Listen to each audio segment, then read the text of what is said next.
Lakshmi Hebbalkar versus C T Ravi. ಪರಿಷತ್ ಸದಸ್ಯ C T ರವಿಗೆ ಭಾರಿ ಹಿನ್ನಡೆ. ರವಿ ಕ್ಷೇತ್ರದಲ್ಲಿ ಸಚಿವೆ ಹೆಬ್ಬಾಳ್ಕರ್ಗೆ ಅದ್ಧೂರಿ ಸ್ವಾಗತ.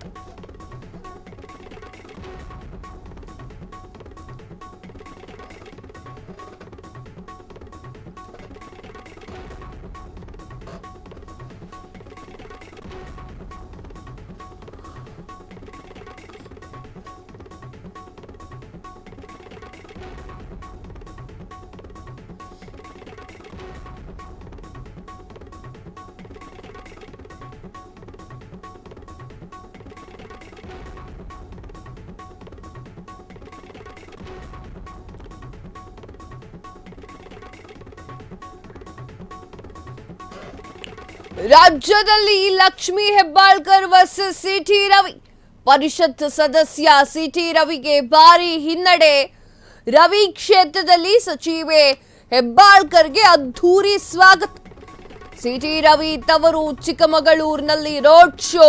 ಹೆಬ್ಬಾಳ್ಕರ್ಗೆ ಬಾಗಿನ ನೀಡಲು ಮುಂದಾಗಿರುವಂತಹ ಬಿಜೆಪಿ ಮಹಿಳಾ ಕಾರ್ಯಕರ್ತೆಯರಿಗೆ ಅವಕಾಶ ನೀಡಿದಂತಹ ಪೊಲೀಸರು ಭಾರಿ ಮಜಾ ಕಾಣಿಸ್ತಾ ಇದೆ. ಸಿಟಿ ರವಿ ಅವರ ತವರು ಕ್ಷೇತ್ರದಲ್ಲಿ ಲಕ್ಷ್ಮೀ ಹೆಬ್ಬಾಳ್ಕರ್ ಅವರಿಗೆ ಅದ್ಧೂರಿ ಸ್ವಾಗತವನ್ನ ನೀಡಿದ್ದಾರೆ. ಅದ್ಧೂರಿ ಸ್ವಾಗತವನ್ನ ನೀಡಿದ್ರೆ ಓಕೆ, ಆದ್ರೆ ಬಿಜೆಪಿ ಮಹಿಳಾ ಕಾರ್ಯಕರ್ತೆಯರಿಂದಲೇ ಅವರಿಗೆ ಬಾಗಿನ ಕೊಡಿಸ್ತಾ ಇದ್ದಾರೆ. ಇದೊಂಥರ ಕಾಂಗ್ರೆಸ್ಸಿಗೆ ಗೆಲುವು ಅಂತಾನೆ ಹೇಳಬಹುದು. ವಿಧಾನ ಪರಿಷತ್ ಸದಸ್ಯ ಸಿಟಿ ರವಿ ಅವರ ನಡುವೆ ನಡೆದಂತಹ ಟಾಕ್ ವಾರ್ ಮೊದಲಿನಲ್ಲೂ ಕೂಡ ಇದೇ ಮೊದಲ ಬಾರಿಗೆ ಕಾಫಿ ನಾಡು ಚಿಕ್ಕಮಗಳೂರಿಗೆ ಆಗಮಿಸಿರುವಂತಹ ಸಚಿವೆ ಲಕ್ಷ್ಮೀ ಹೆಬ್ಬಾಳ್ಕರ್ ಅವರು ಭರ್ಜರಿ ರೋಡ್ ಶೋ ಅನ್ನು ನಡೆಸಿದ್ದಾರೆ. ನಗರದಲ್ಲಿ ಶನಿವಾರ ವಿವಿಧ ಕಾರ್ಯಕ್ರಮಗಳಲ್ಲಿ ಭಾಗವಹಿಸುವ ಮುನ್ನವೂ ಕೂಡ ಬೋಳರಾಮೇಶ್ವರ ದೇವಸ್ಥಾನದ ಆವರಣದಲ್ಲಿ ಹನುಮಂತಪ್ಪ ವೃತ್ತದವರೆಗೆ ನಡೆದಂತಹ ತೆರೆದ ವಾಹನದಲ್ಲಿ ನಡೆದಂತಹ ರೋಡ್ ಶೋ ನೂರಾರು ಕಾಂಗ್ರೆಸ್ ಕಾರ್ಯಕರ್ತರು ಬೈಕ್ ರ್ಯಾಲಿಯನ್ನ ನಡೆಸಿದ್ದಾರೆ. ಸಚಿವೆಗೆ ಜೈಕಾರವನ್ನ ಕೂಡ ಹಾಕಿದ್ದಾರೆ. ದಾರಿಯುದ್ದಕ್ಕೂ ಕೂಡ ಭರ್ಜರಿ ಸ್ವಾಗತವನ್ನ ನೀಡಿದ್ದಾರೆ.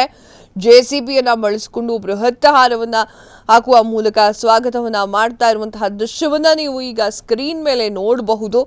ಸಚಿವೆ ಅರಿಶಿನ ಕುಂಕುಮ ಕಾಯಿ ಹಾಗೂ ಬಳೆ ಸಹಿತ ಬಾಗಿನ ನೀಡಲು ಸ್ವಾಗತಿಸಿದ್ದಾರೆ ಬಿಜೆಪಿ ಕಾರ್ಯಕರ್ತರು. ಅಂದ್ರೆ ಬಿಜೆಪಿ ಮಹಿಳಾ ಮೋರ್ಚಾ ಕಾರ್ಯಕರ್ತರು ಪ್ರಯತ್ನಿಸಿದಾಗ ಅದು ಸಾಧ್ಯವಾಗಿರಲಿಲ್ಲ. ಪೊಲೀಸರು ಪ್ರವಾಸಿ ಮಂದಿರದ ಒಳಗೆ ಹೋಗಲು ಬಿಜೆಪಿ ಕಾರ್ಯಕರ್ತೆಯರಿಗೆ ಅವಕಾಶವನ್ನ ನೀಡಿರಲಿಲ್ಲ. Wow, nice. ಸಚಿವೆ ಲಕ್ಷ್ಮೀ ಹೆಬ್ಬಾಳ್ಕರ್ ಸಚಿವೆ ಆಗ್ಲಿಕ್ಕೂ ಮುನ್ನವೇ ಅವರೊಂದು ಹೆಣ್ಣು. ಹೆಣ್ಣು ಮಕ್ಕಳಿಗೆ ಅರಿಶಿಣ ಕುಂಕುಮ ಅನ್ನೋದು ಬಹಳ ಮುಖ್ಯ.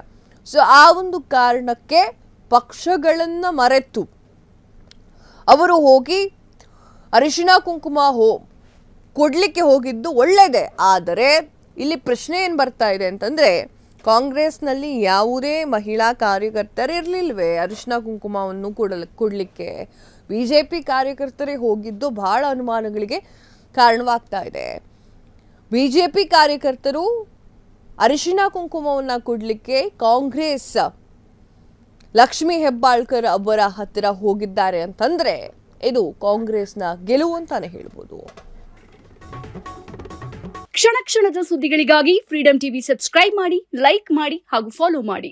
ಹೊಸ ಸುದ್ದಿಗಳ ನೋಟಿಫಿಕೇಶನ್ಗಾಗಿ ಬೆಲ್ ಐಕಾನ್ ಮೇಲೆ ಕ್ಲಿಕ್ ಮಾಡಿ.